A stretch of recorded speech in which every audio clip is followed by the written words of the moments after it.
All right, here we go, everybody. Welcome into the show. You're watching Philadelphia Eagles Now. Chase Sr. here with you. And as always, no matter where you are, how you're tuned in, thank you so much for making today's show a part of your day. Wanted to go live from home, so we're kicking it. We're talking some Eagles football on this Wednesday, November 26th. This is the first time that I've gone live from home, so I just want to get my bearings.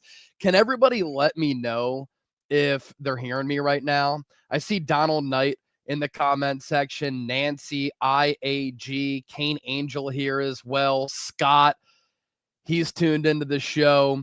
Is everybody hearing me well? Because I've never gone live from this setup from the crib. It's my off day, but the grind never stops. The content never stops. And there's so much to talk about here with the Philadelphia Eagles. So looks like everybody is hearing me well. Here at Chat Sports, obviously, anytime we go live, we usually do it from the studio. And with that particular setup, I'm alongside producer Chip, and we're able to give you some fantastic content. But with StreamYard, it just gives us an opportunity and an ability to go live from really anywhere at any time, which is what I wanted to do here on this Wednesday on Thanksgiving Eve. So hi, society, King Yo, say that, all in the building right now. Donald Knight saying that I sound perfect and that it looks like I'm in a high school bedroom, but the volume is great. Look, I mean, this is a Philadelphia-themed backdrop. Anybody who's watched my at-home videos, you know that I record all my shows from the at-home studio here.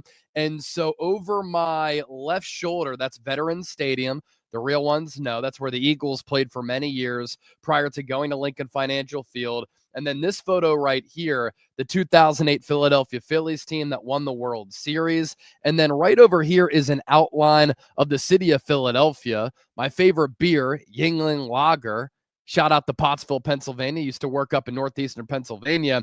And then this photo right here is of Allen Iverson. And when we're doing content at Eagles Now, obviously, usually I'm in the studio. You have the Eagles Now green screen backdrop. Here at home, I put this all together myself. If I ever start doing some more videos on a regular basis from the crib, then obviously we'll enhance the look of the show. We'll enhance the look of the backdrop. And according to Donald, it won't look as much like a high school bedroom. All right. I want to dive into everything that we're getting into here on the show. Potion sending in a $2 super chat. Let me pop that up. Crib Stream, happy holidays, Bird Gang. Thank you for sending in that $2 super chat there, Potion. And let me also say this. So Potion sent in that $2 super chat. If we get anywhere between like 5 to 10 super chats, I can do a super chat only mailbag. So if you send in a super chat, we can do a mailbag. Taking a look at those super chats. I'm like producing the show on the fly, so I'm just trying to get my bearings right because I've never gone live from home, as I mentioned. But if we get multiple super chats that come in, we can do a super chat only mailbag. I have two segments that I want to get to, and so that's going to be coming up momentarily. And shout out to all of the real ones who have their notifications on, and they're all piling into the show. We have 276 people watching. Don't forget to hit that thumbs up icon and like the video. The more likes that we get, the more people who find the stream, the more people who come in here, and the more fun that we'll have. We're up to 47 likes, so hit that thumbs up icon, like the video. Let's get the 47 likes here on the show. And again, if we get 5 to 10 super chats, might be able to do a mailbag right here on Philadelphia Eagles Now. So about to get the official show started. Some major injury news for the Birds that I want to touch on first. And then I wanted to get to an Eagles problem here in 2025 that has surfaced. It's been lingering all season long, and nobody out there thought that this was actually going to be an issue during the 2025 season. And we're going to get into that as well. So in the meantime, again, hit that thumbs up icon, like the video.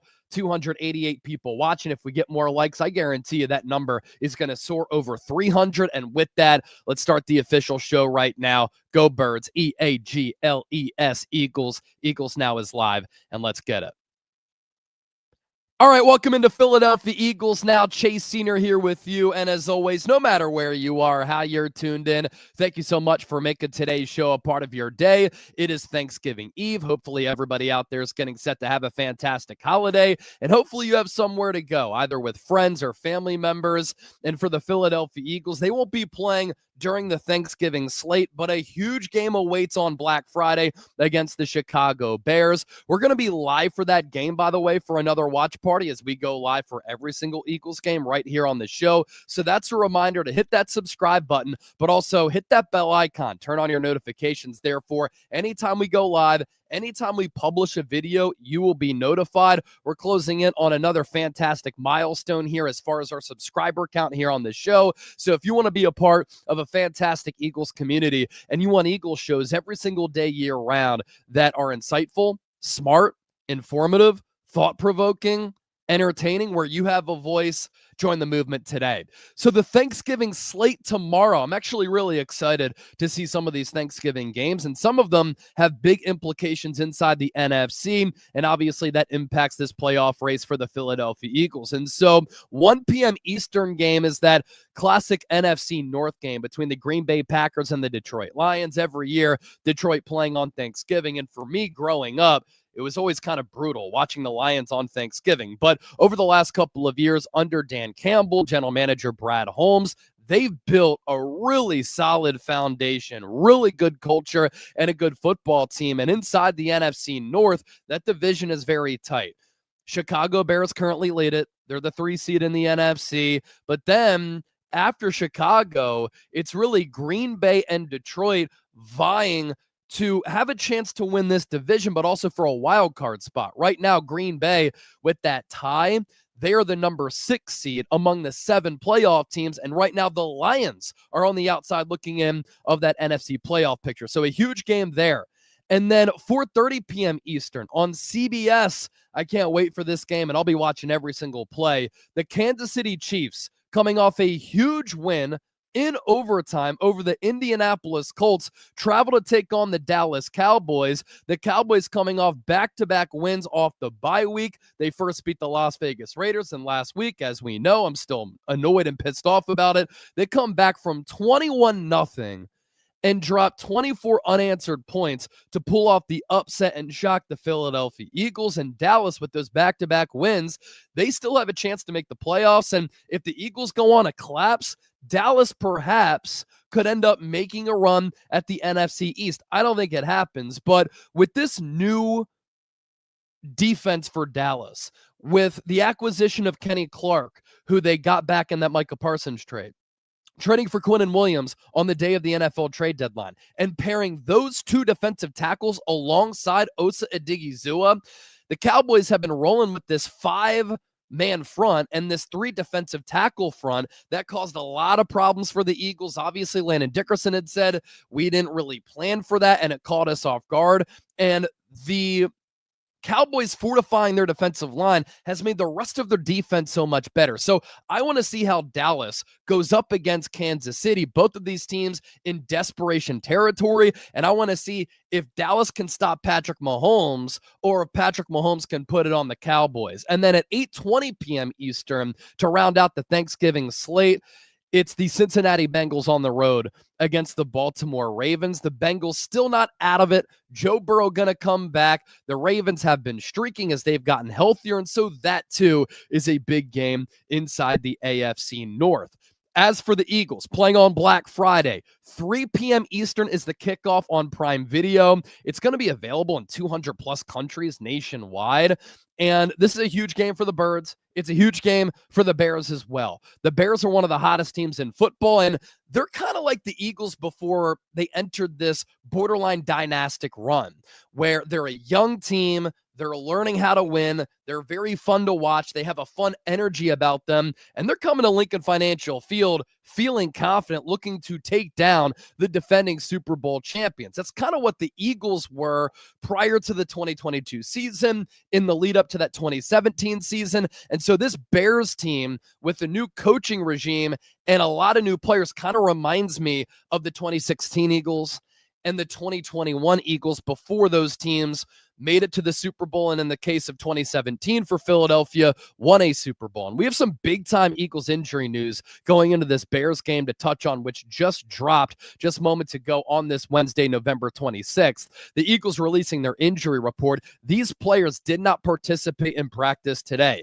Xavier Gipson, shoulder. I think that Britton Covey should replace him at that punt returner spot. I don't know what he was doing, feeling that punt from the 2, and then he fumbled.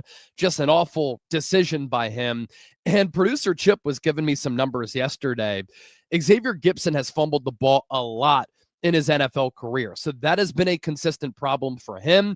And one thing with Britton Covey, he ended up turning into one of the most productive punt returners in the National Football League and a pretty good weapon for the Eagles as far as flipping the field, but securing the football at that punt return spot. So I would put him back there. He did change his number back to 18. Maybe that's a sign that he's going to be elevated from the practice squad to the active game day roster. But with Xavier Gipson most likely out, he was just in a sling earlier this week. I think Covey could be elevated from the taxi club to be the primary punt returner against Chicago, and I would like that move. Lane Johnson, of course, still out with the foot injury. Andrew Makuba, ankle. He's likely to go on injured reserve because he fractured his ankle late in the game against the Dallas Cowboys on Sunday. And then this one is huge. DeVonta Smith did not participate in practice, shoulder, chest, and an illness. So he's all types of banged up, and we'll talk about him more so coming up in just a moment. Saquon Barkley is on the injury report with a groin. He was a limited participant. Reed Blankenship, limited participant with a thigh. Vic Fangio did say on Tuesday he expects him to play. Landon Dickerson, still dealing with the knee injury, limited participant, hasn't been right all year. And then Brandon Graham, who came out of retirement coming out of the bye week going into that Packers game, limited participant with a groin. Miles Hinton back, Willie Lampkin, knee, ankle, full participants, but haven't been added to the official 53-man roster. Their practice windows have just been open. For the Bears, they have a lot of injuries. Former Eagle TJ Edwards, hand and hamstring, did not participate. Ruben Hypolite, shoulder, did not participate. This is from yesterday. Luke Newman, foot, also a non-participant. Dominique Robinson, concussion. Noah Sewell, elbow. Tyreek Stevenson, hip. All DNPs. These players, full participants for Chicago. Theo Benedict, quad. Kyler Gordon, calf. Travis Homer, hamstring and knee. Jalen Johnson, groin. And then Kyle Monangai, who's been a really good running back as a rookie, knee, a full participant. Now, going back to DeVonta Smith, this injury news is huge for Philadelphia, and it looms large for this game. There has not been a player for the Eagles this season who has played in a game for the Eagles this season when missing the first 2 practices of the week. So DeVonta Smith so far has missed the first 2 practices of the week. The last time we talked about this was with A.J. Brown.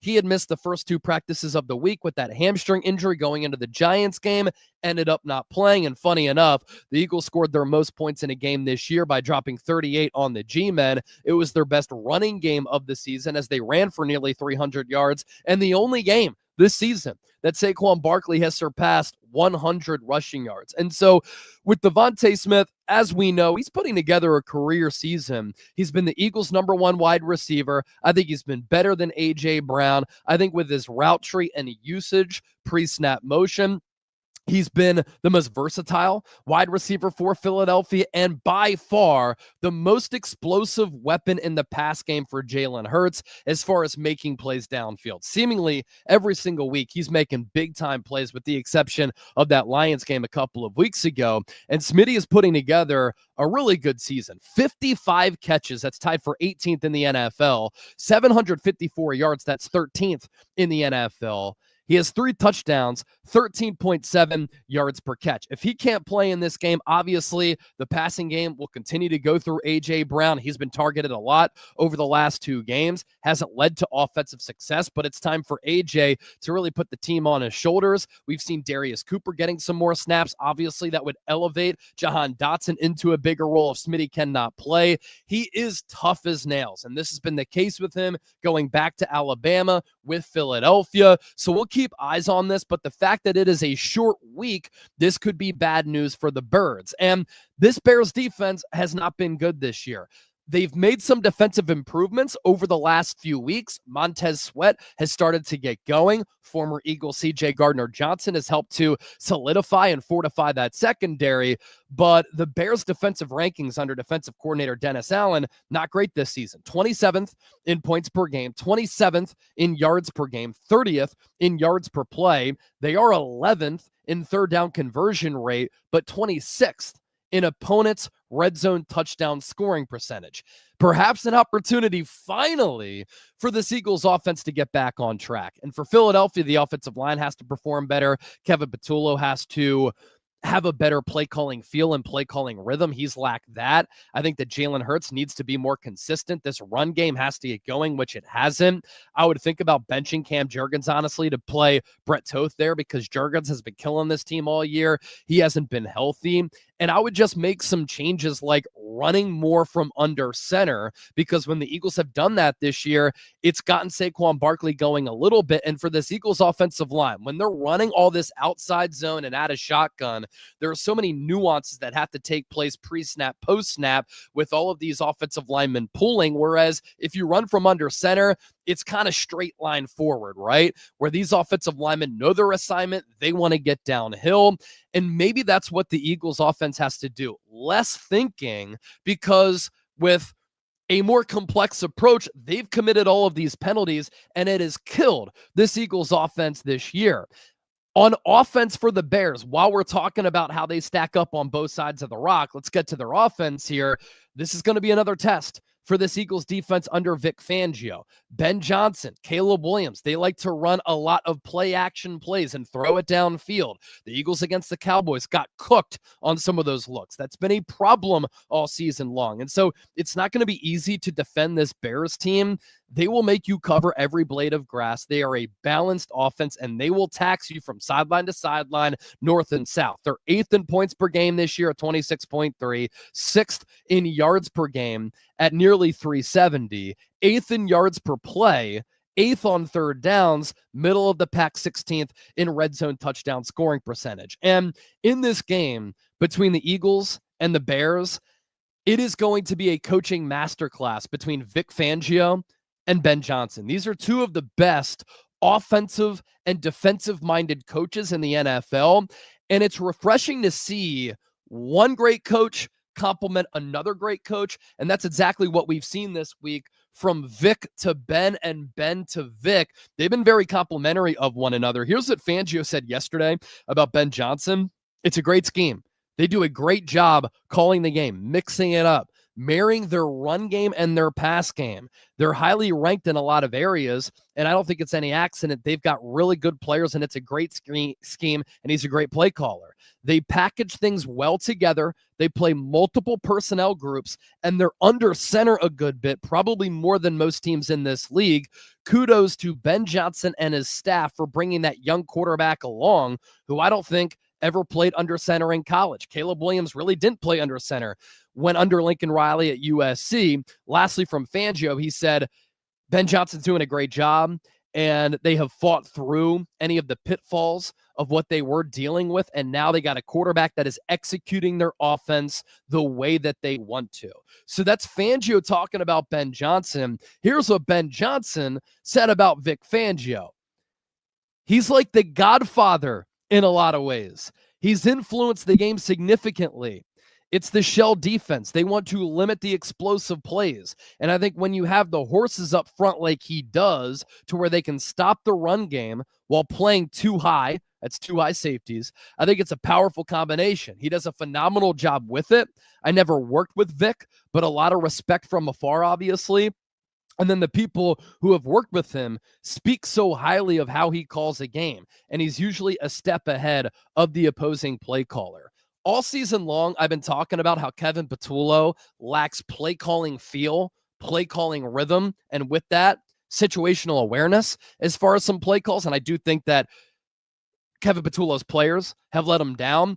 That's what Ben Johnson is talking about there with Vic Fangio. how he calls a game and the feel he has for it. Well, Ben Johnson has that too.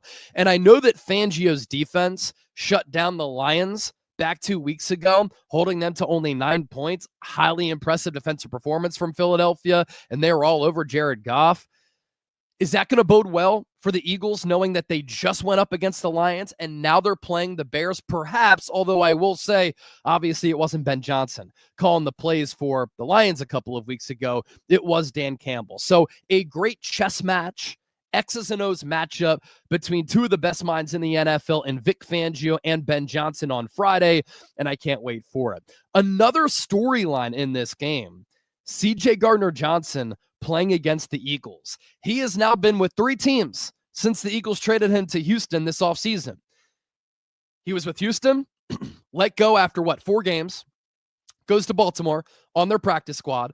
They let him go. Then he signed with the Bears, and he signed to their active roster. A couple of weeks ago, he got a game ball from Ben Johnson, who I think has done a good job inheriting a personality that sometimes can be difficult to manage. And they were having so many secondary problems. Well, C.J. Gardner-Johnson has gone to Chicago under defensive coordinator Dennis Allen, who he played under to start his career with the Saints, and he's been playing really, really good football. Nick Sirianni was asked about C.J. GJ today, and he said that they had some great times together, went to 2 Super Bowls together, won a Super Bowl together, and Nick said, quote, "I miss him. He's playing great football." CJ is playing great football. This is going to be a revenge game of sorts for him going up against the Birds. Remember, I had tweeted out that I wanted the Eagles to bring him back. CJ reposted that, retweeted it. I was in contact with him, and I think that he wanted to come back to the Eagles, but the Eagles did not bring him in. And now Sidney Brown is going to start most likely alongside Reed Blankenship on Friday. And the Eagles had multiple opportunities to bring CD back. I know the defense hasn't been the problem, but with some of the issues that the Eagles have been having, wouldn't it be nice to have a guy like CD, a leader like that, who takes no shit from anybody, who has swagger and confidence and ball hawking ability? Wouldn't you like to have a player like that on the field against the Cowboys, or shoot, maybe starting in this game after the Makuba injury? It's a bummer, but he's going to be fired up to play his former team. Some more interesting numbers here too. The Chicago Bears, 8-3, number 3 seed in the NFC. Rams 1, Eagles 2. By DVOA, which has been tracked since 1978, the Bears are the worst 8-3 team ever by DVOA standards. And yesterday on the show, I talked about their -6 point differential. I think they're the 3rd team in the history of the NFL to have a -6 point differential and win 8 games after 11 weeks in the history of the NFL. But some context is important here. With the Bears currently sitting at -6, obviously it doesn't look good. But if you take out the week 2 blowout loss to Detroit, they would be sitting at +21 on the year. So it's one of those stats that kind of sounds worse than it actually is. I will say, though, we've nicknamed at Chat Sports the Bears the Cardiac Bears. They are 6-1 in one-score games, and they have won all these crazy games that have come down to the wire, as we've seen with Philadelphia of late, as we've seen with Kansas City this year, with Washington last year to this year. That is not sustainable, and sometimes it can put a Band-Aid on some actual problems. And maybe that's why the Eagles are 7-point favorites in this game, because Vegas knows that the Bears are a little bit fluky, and this could serve as a get-right game for Philadelphia. I want you to predict the score for me down in the comment section right now. Eagles, Bears, Friday afternoon, Lincoln Financial Field in South Philly. Let me know right now what you're thinking. All right, I saw some super chats come in. I'll show Potions again. $2 super chat, Crib Stream. Happy holidays, Bird Gang. And of course, happy holidays to everybody out there. And then we had this $2 super chat come in from KG's 215. Go Birds. Yes, sir. And then Brandon sending in a $10 super chat. Wish I could donate more, but I hope you have a great Thanksgiving, man. Love my Birds. Just want to see them play at their full potential and heal up. Dude, you don't have to donate to the show. I'm just glad that you're here. You and I, we share something similar and the same, right? We both love the Birds. I want to see the Eagles play at their full potential as well. I want to see them heal up. Injury luck has been on their side over the last couple of years. If you remember at the end of the Doug Peterson regime, the Eagles were such an injured ball club year over year. They've made some changes to the medical staff, and since Sirianni has come here, they've been a pretty healthy football team. But yes, let's hope that they can get healthy. Let's hope that this offense can find an identity. Just start there and then find a groove, because with this defense, if they play more complementary football with how good the Eagles have been on special teams, I truly do think that the Eagles, when they play to their standard, when they play to their potential, are the best team in the NFC. And when they're playing their best football, they can go back to back. But obviously, it's so hard to win back-to-back Super Bowls. All right. Thanks to those people who sent in those super chats. I'll hide that one. As I said off the rip, if we get like 5 to 10 super chats with questions, I can do a super chat only mailbag. Obviously, I'm at the at-home studio today from the crib doing this show. And so I don't have producer Chip to produce for me. I'm producing the show myself. But if we get 5 to 10 super chats with questions, I will stay live longer and I will do a super chat only mailbag. Did our first segment. Shout out to the recent commenter club, Donald Knight, Achewy, Jolo, Trey Lasado, Mike Nintendo Master. Nintendo Master, you were saying a couple weeks ago, I haven't been bringing the heat. It's my off day and I'm live. You're going to give me credit for that in the chat sports rankings? All right, coming up next, a big issue with this Eagles offense, and it's one that nobody saw coming. That's what's coming up next here on Philadelphia Eagles. Now, I'm looking at, how about this one? 215J Philly. What breaking news? Let me guess. It's some bullshit. Actually not. DeVonta Smith is leading the team in receiving yards. He's 13th in the NFL in receiving yards, tied for 18th in catches. He's been phenomenal this year. The most explosive threat for Jalen Hurts downfield. 55 grabs for 754 yards and 3 tutties this year. He's having a career year. Didn't practice again today and might miss this game. So that is major breaking news that has implications on this game. And so if you think that's bullshit, I can't help you. All right, here we go. Segment number 2. Let's get it underway. Hey there, welcome into the show. You're watching Philadelphia Eagles Now. Chase Senior here with you. Coming up, I want to talk about a huge problem with this Eagles offense, and it's a problem and an issue that's been lingering all year that nobody saw coming this season here in 2025. Before we get to all of that, a reminder, don't forget to hit that subscribe button. We're 22 subscribers away from 138,000 right here on the channel. Hope you're all getting set to have a great Thanksgiving. We'll be live for a watch party on Black Friday for Eagles-Bears. Monster game inside the NFC. Don't waste time shopping on Black Friday. Do it online from the crib and hang out with us here on Philadelphia Eagles Now.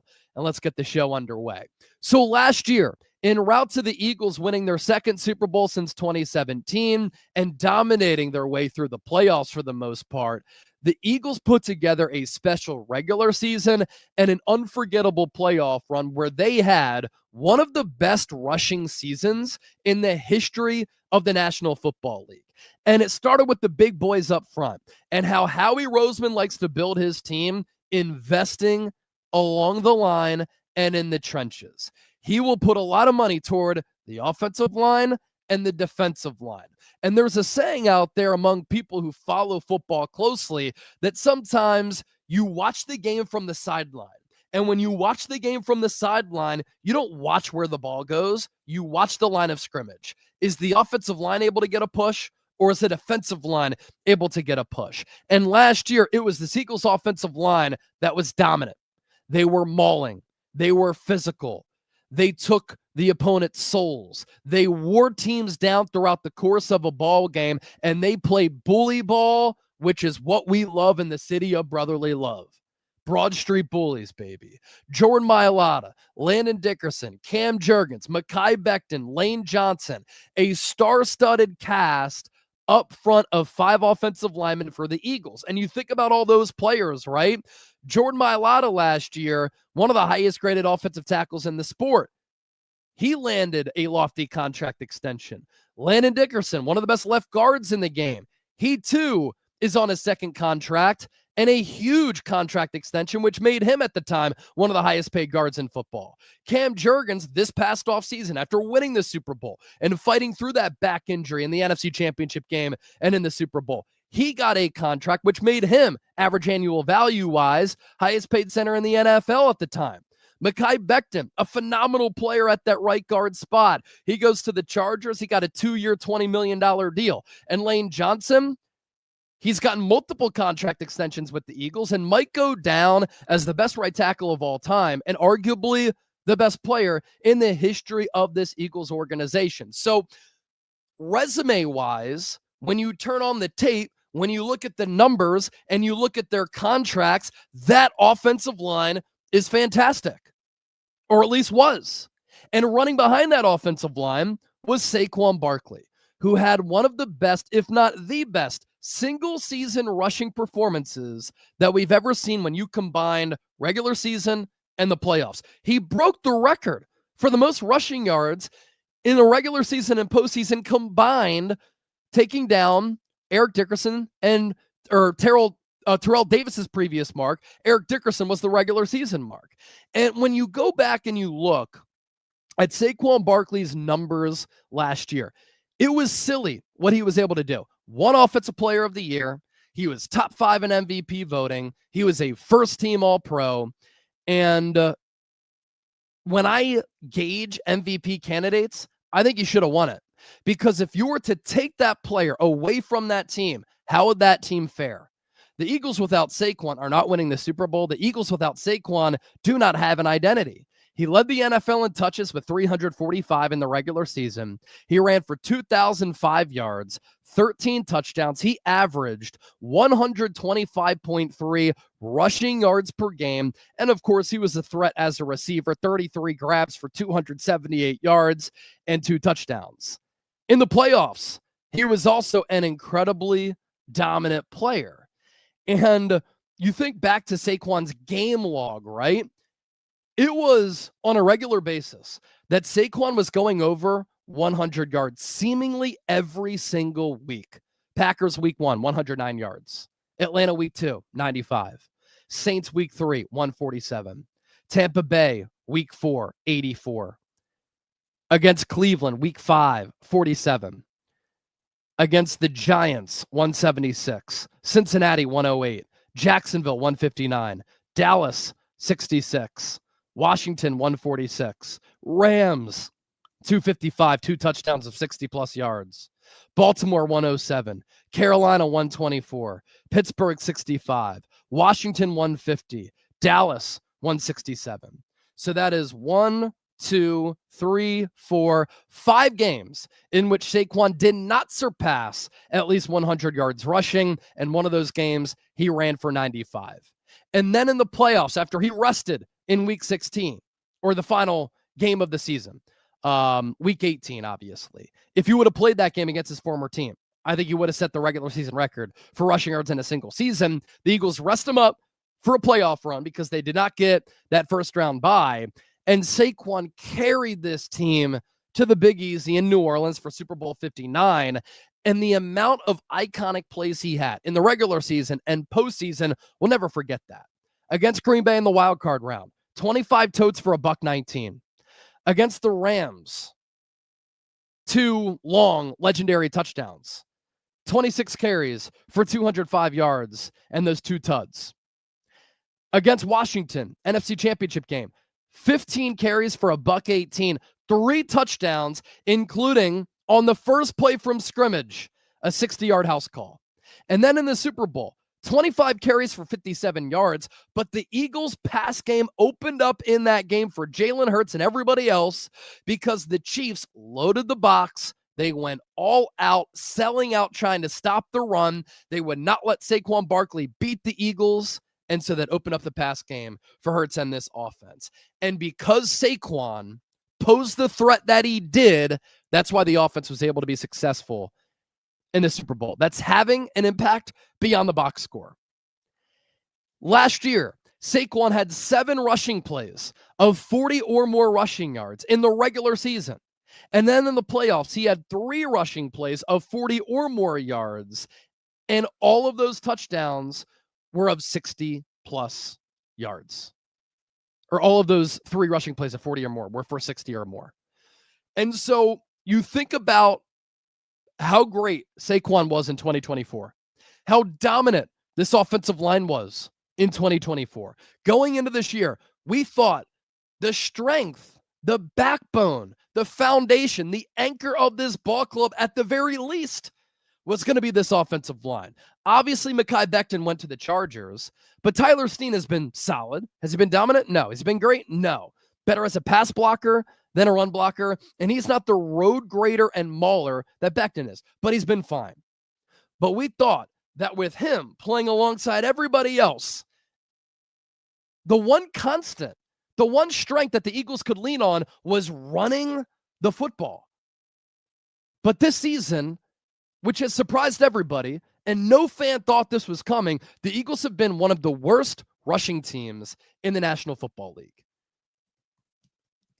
And let me just pull up their running rankings real quick before we get to more numbers. They are 19th.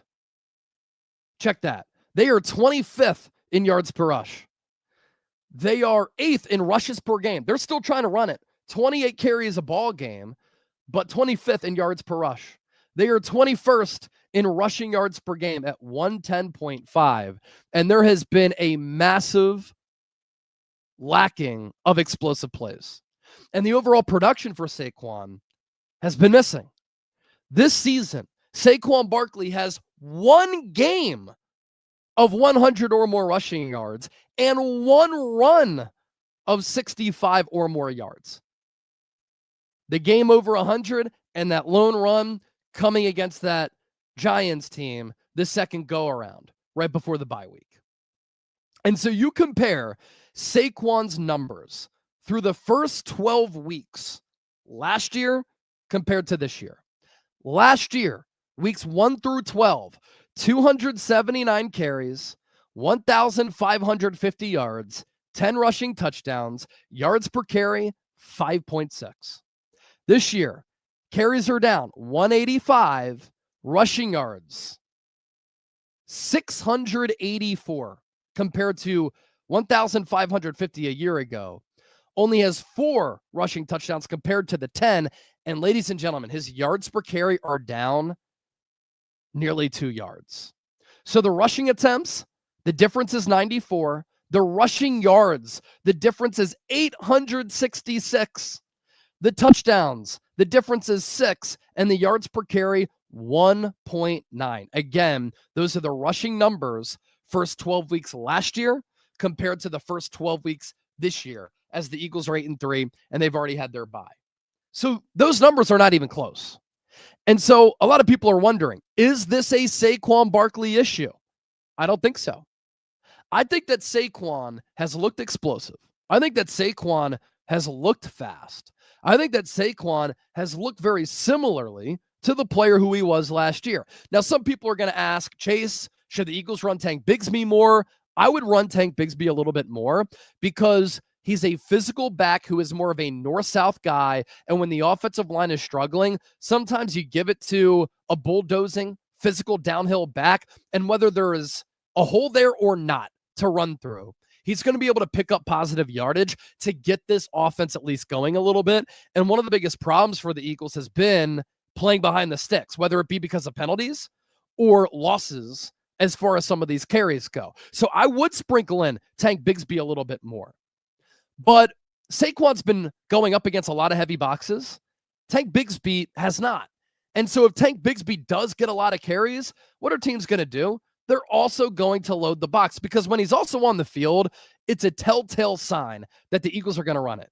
But I do think that this offense could benefit from changing it up at least a little bit with their approach as far as who gets carries. At least test that out to see. Because in the limited time that Bigsby's been able to play, I will say he's been pretty damn impressive. But why I think this is an offensive line problem are some of the numbers that I've been talking about all season long. Nick Sirianni also said today, I think that Saquon looks every bit of being the explosive and fast back that's made him a great player in this league. And I agree. Now, I will say, against the Dallas Cowboys, he did not look good. He was indecisive. He didn't hit a couple of holes that were there, and he slipped a couple of times. And he did not play a good game. Of course, he had that costly fumble late, his first fumble of the year. But a running back is only as good as their offensive line. And going back to that Eagles offensive line, which we talked about earlier, which was revered in the city and across the league, this offensive line this year has stunk. And that has shocked me. I'm sure it surprised everybody because of the names and the talent up front. They have been a major disappointment. High-priced players playing like crap. And what gives you an example of an offensive line not performing well is yards before contact. Last season, Saquon Barkley, the best among running backs in yards before contact at 3.8. Through week 12 for the Eagles, his yards before contact is 2.3. That is down a full yard and a half from last year. The league average is 2.4. So the Eagles are below league average in yards before contact. That should not happen with this offensive line. Last season, yards before contact total, Saquon, 1,311 of his 2,005 yards were before contact. This year, he only has 684 rushing yards. 426 of them are before contact. And a lot of people want to say that against the Dallas Cowboys, Saquon sucked. Look, he didn't play a great game, but his yards before contact against the Cowboys, -1. So what this number shows you is what we've seen all year long when you watch games or when you look at the tape, that when Saquon gets a carry, there is nowhere to go. Why is that? Because this Eagles offensive line, which last year played bully ball and they were a mauling unit, are now getting steamrolled, and they're the ones getting bullied and beat, leading to these defensive linemen winning their one-on-ones, getting past these Eagles offensive linemen, and making their way to Saquon Barkley for TFLs and negative plays or runs that go nowhere and have no chance of working right from the start. And I saw this number on Jordan Mailata, who last year was a second-team All-Pro. There were 13 pass plays on Sunday against the Cowboys in which the Eagles chipped to help Jordan Mailata. You know what that means? That means that the Eagles were not confident that Jordan Mailata would be able to hold up in his one-on-ones. So it's incredibly disappointing to see this offensive line play so poorly, and it's killing the offense running it and throwing it. Eagles miss Mekhi Becton. I think they should have re-signed him. Cam Jurgens, Landon Dickerson, they've played awful, haven't been healthy all year. Now the Eagles are without Lane Johnson. Fred Johnson has done an admirable job of filling in the past, but last week, couple of really costly penalties and wasn't good. And Jordan Mailata has not been the same guy as far as his play, and he's been whistled for so many penalties this season. And where this has really hurt the Eagles is in a situation like we saw play out before our very eyes on Sunday against the Cowboys, where the Eagles go up 21-0. But I was even saying this when the Eagles went up 21-0. They couldn't run the ball. And then they take that 3-touchdown lead. What is a way to wear an opponent down? You win time of possession, you run the ball, you eat clock, you limit the opportunities for the opposing offense to get the ball and score points to come back, and you run the football successfully to make that defense play a lot of snaps, and then by the end of the game, they end up breaking mentally and physically. That's what the Eagles did last year. But this year, that has been missing. And last year, we saw the Eagles offensive line be able to control games late And the Eagles would take these leads, then they'd run it with Saquon. And then they'd pop these explosive plays, and they'd be able to extend on their lead. What could the Eagles not do against Dallas on Sunday? They went up 21-0. They did not score the final 41 minutes of the game. That's not going to fly against the high-scoring Chicago Bears offense and an aggressive head coach in Ben Johnson, which is why it's so important for this Eagles team to find success, find a reason, find a why and a how for why the run game struggles have happened, and find a way to correct it.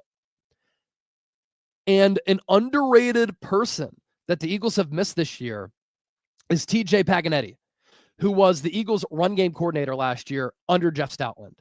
He designed parts of this running offense. He is now with Kellen Moore with the New Orleans Saints.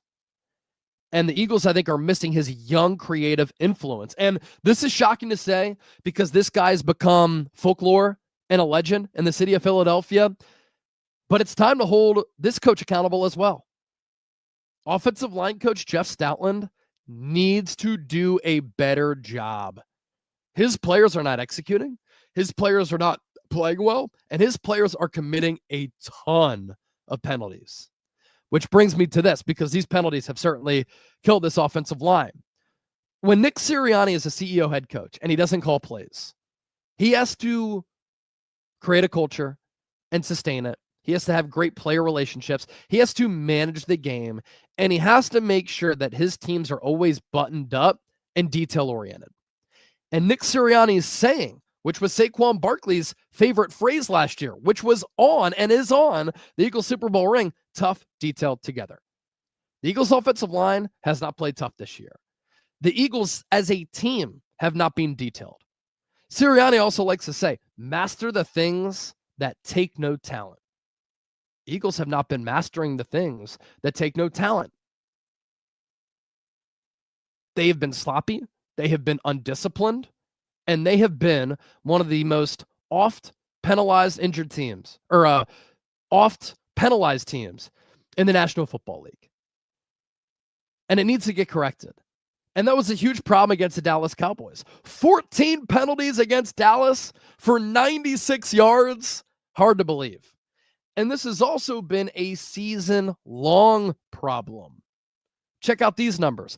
Penalties by game for the Eagles starting in week 1. 9, 6, 5, 8, 9, 4, 8, 5, 7, 9, 14. There has only been one game this year where the Eagles have been penalized less than 5 times. There have been 6 games this year where the Eagles have had 8 or more penalties. Last season, Philadelphia had 8 or more penalties only 4 times in 17 games. Already this season, as they've played 11 games, they have 6 games with 8+ penalties. They are 26th in the NFL in penalties with 81. They are 27th in the NFL in penalty yardage with 721. Their penalty differential is minus 20. That's 31st. Their yardage differential as far as penalties, minus 156, meaning they're committing a lot more penalties than the opposition. That's 29th. And their pre-snap penalties, 31. 31 pre-snap penalties. That's 25th. This is bad. It needs to be cleaned up. It better be cleaned up against the Chicago Bears. Otherwise, the Boo Birds are going to be out on Friday, on Black Friday, against Chicago. And one thing that is head-scratching and infuriating is that a lot of these penalties are avoidable. A lot of these penalties are procedural penalties on this Eagles team. Don't forget to hit that subscribe button. My name is Chase Sr. Always appreciate all of your support. Give me a follow on X, Instagram, and TikTok at Chase_Sr. Just launched that TikTok, so give me a follow over there. All right. Been live for about, 50 minutes here. 351 people watching. Look at this one from John Galt. The Boo Birds are completely effing justified. I agree. And it's so funny that when the Eagles play in front of a national audience and fans boo the Eagles, other fan bases are like, you're booing your own team at home? when you're paying hundreds of dollars to watch your team play and they play like garbage, you deserve to get booed. It's one thing to lose a hard-fought game. It's another to lose it by doing dumb shit. And the Eagles too often this year have done dumb things. Linnell Robinson, all facts. Appreciate it.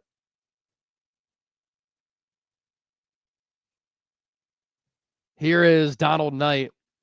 Listen to these people talk about Saquon. He's getting hit behind the line of scrimmage because KP can't call plays, even though when we have to have it, we've been getting it. That's not KP either. It's everybody else.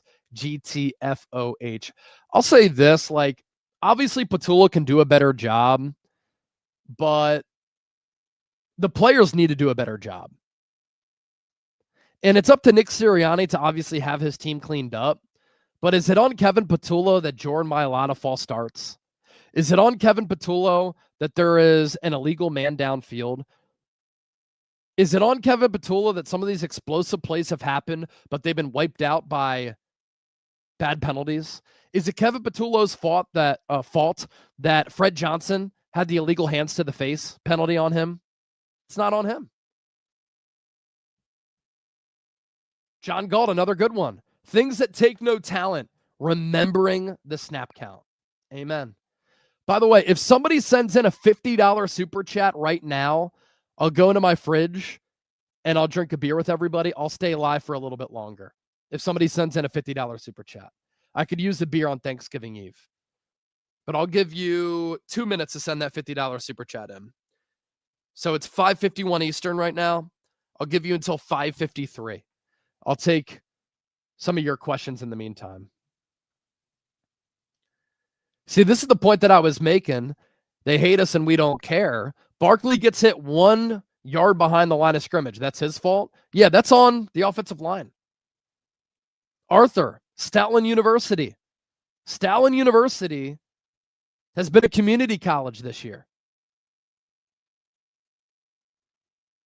John Galt. My faith in this team would have been fully restored had Sirianni fired Kevin Patullo on live television and then offered his resignation to Jeffrey Lurie. So you want Sirianni to resign and fire Patullo on live TV, or you just want Patullo to offer his resignation to Lurie? Because you can't move on from Sirianni with what he's been able to do, although it is a little bit of a problem that he needs an elite OC, it looks like, for this team to fully reach its potential. The Chad. So this is a good talking point here. You guys can't blame the offensive line because Tank gets more yards per carry than Barkley. Explain that. Well, it's also the law of averages, right? If Tank Bigsby got the amount of carries that Saquon got, I guarantee you his yards per carry wouldn't be what it is. Now, I do think with Tank being more north-south and a running back who dances less and doesn't have the patience to his game that Saquon has, maybe easier yardage is there to be picked up in the form of carries that are 1 to 3 yards instead of negative plays. And I'm with you. I think that Tank should get more carries. I think that that could give some juice to this Eagles offense, the offensive line, and the running attack. But it doesn't excuse this Eagles offensive line, which has been getting pummeled all year long. You go and look at the tape. They are missing their assignments. They are whiffing on blocks, and they are getting dominated. Dario Gomez, this team will be a one and done in the playoffs. I hope not. If the offense keeps playing like this and if the vibes continue to sour, yeah, that's completely possible. Dario also said, I've lost all faith in this team. John Galt. Man, he's just going after Sirianni and Patullo. I love the fire, Johnny. Sirianni is to blame for hiring an incompetent friend who Nick feels unable to fire when necessary.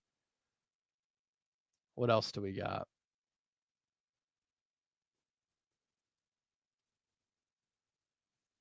Looking. I love how fired up people are today. This is fun. Slager said this about Saquon, that he's looked indecisive all year. It didn't start in Dallas. Is he a little bit indecisive because he is getting hit behind the line of scrimmage so often. It can be a Saquon problem and an offensive line problem too. Doesn't just have to be one thing. Kane Angel, I hope the Eagles change everything sooner or later. Common sense, Philly is the most negative city in the country. I disagree. I think that sometimes people take Philly's passion the wrong way. And I'll also say this. I've lived multiple places across the country. I love Philadelphia for its authenticity. I love Philadelphia for its intensity. There is a realness to people that I really appreciate. And in the Northeast as a whole, Philly, New York, Boston, we just care about our sports differently than anybody else. Let's see. Gason Kidd. CJ Gardner-Johnson might get the offense off their game. He knows how to trash talk. See, I don't worry about the Eagles getting emotional and unraveling with their emotions.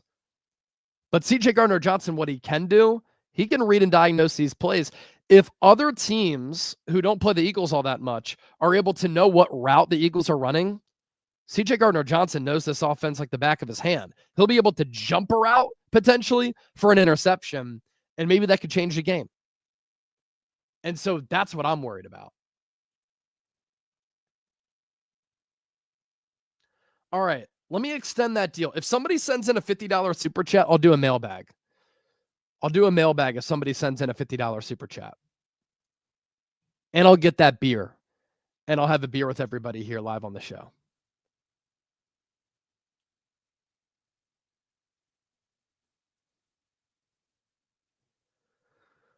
Let's see. Isaiah. How come nobody who broadcasts on ESPN or YouTube channels ever talk about the Vegas and the money lines? I don't think it's a coincidence that Dallas won and beat an 8-2 team, and Kansas City as well, to make that much BS. I mean, anytime I do a preview here on the show, we include the betting odds. But can we also just say that in the NFL, it's a league of parity, and that any given Sunday is a saying because any team can win any given Sunday? We see crazy results every single week across the NFL. Kansas City beat the Colts. It's the Kansas City Chiefs, Patrick Mahomes and Andy Reid. The Eagles lost on the road to the Cowboys. Get this, Dak Prescott has not lost a home game against an NFC East team since 2017. That's wild. It's about to be 2026. Gambling is ruining the game. I disagree. I think people make too much of the betting odds. I will say, why the hell did the Browns, though, punt from the 29-yard line? That makes no sense. That was that one right there from Tom G.I. Dak owns the Eagles. I mean, he kind of does. He kind of does. If you're looking at the win-loss record and the numbers that he's been able to put up, Dak has had a lot of success against the Eagles. Again, he has not lost a home game against an NFC East team since 2017. I was also thinking about this the other day. So many people, or maybe not so many people, some people want the Eagles to build a dome. And I love Elliott Shore-Parks at WIP, but he tweeted out when the Eagles were up 21-0. I can't understand why Eagles fans wouldn't want a dome when they can see the team play like this. You know why I want the Eagles to have a dome? Because I want to see Jared Goff have to play at the Lincoln cold weather. I want to see Dak Prescott, who doesn't have that strong of an arm, have to play at the Lincoln cold weather. But when you play Dak in a dome, that's when he can be at his peak and at his best. The divisional round against the Rams. Matthew Stafford grew up in the richest neighborhood in Dallas, Texas. He had trouble gripping the football. And you had a team from Los Angeles who plays indoors have to play in the snow. Advantage, Eagles. Tell me a dynasty in the course of NFL history that's been able to go on a dynastic run in warm weather or in pristine conditions. Old Cowboy Stadium was outside. And Dallas, it gets cold in Dallas in December, January. The Niners in the 80s, when they played at Candlestick Park, how many legendary games did they play in sloppy, rainy conditions with fog coming in from the Bay? You think of the NFL dynasties, New England Patriots outside, Pittsburgh Steelers outside, Kansas City Chiefs outside, Philadelphia Eagles outside. These teams that play in tough weather conditions are built to win in a variety of ways, and their home field advantage helps them.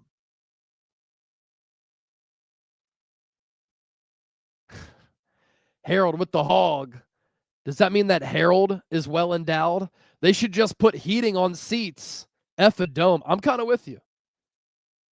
F a dome. Also, the fan experience at the divisional round, how incredible was that?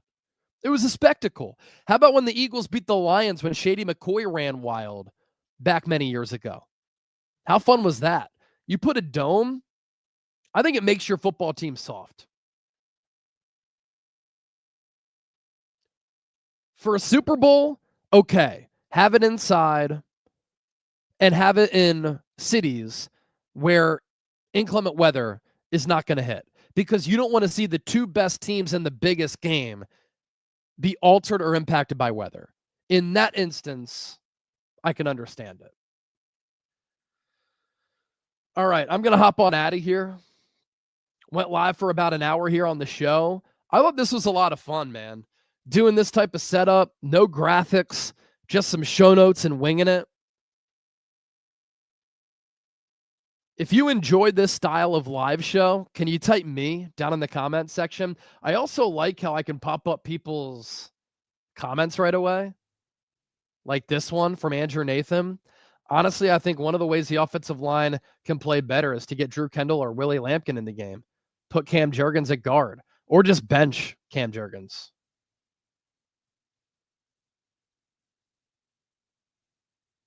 Philly, 416, no dome. See, that's my energy. Kane Angel liked the live show today. DEC liked this style of live show today. Kenny, he was hanging out. Donald Knight, happy Thanksgiving to you as well, my man. Potion, typing me. Potion, by the way, you won our MVP football last week, so I'll get that sent to you. Put that up at the new crib. John Galt, Toodles Chase. Happy Thanksgiving. Going to AT&T to remind Dak how fraudulent he is, will he? Oh, I'll go there. But I have nothing to say right now. Cowboys fans were all in my mentions over the last few days on social media. It was rough. Andrew Nathan definitely should do this again. I'll do it again. Love that profile picture too, by the way. Ski mask Cowie. And then Potion. It's going up next to the other one. Brody, I got you. Hope all is well out there in Vegas. West 215. Go Birds! I think it's proper that we end on that. All right, I will be live alongside Chip Friday. Eagles, Bears. Pretty close to a must-win game for the Eagles. I'm not panicking now, but if they lose to Chicago, I'm going to start hitting the panic button at least a little bit. I'll start tapping it. Then the Eagles have to go on the road Monday Night Football and play the Chargers cross country. So this is a huge game for the Eagles. Kickoff is 3 p.m. Eastern, so we'll be live at 2 p.m. Eastern on Black Friday. Enjoy Thanksgiving. Have some great food. Enjoy the time with your friends and family members. If you're going out tonight, it's amateur hour. I can't do it any longer. Be safe. Get an Uber. Don't drive. Have your head on a swivel. They call it the biggest drinking night of the year. If you are drinking, cheers to you, but just be smart. Kelly Knock, I see you in the chat as well. All right, I'm Chase Sr. Thanks for watching Philadelphia Eagles Now. I'll catch you soon. Thanks for tuning in. Peace. Go Birds.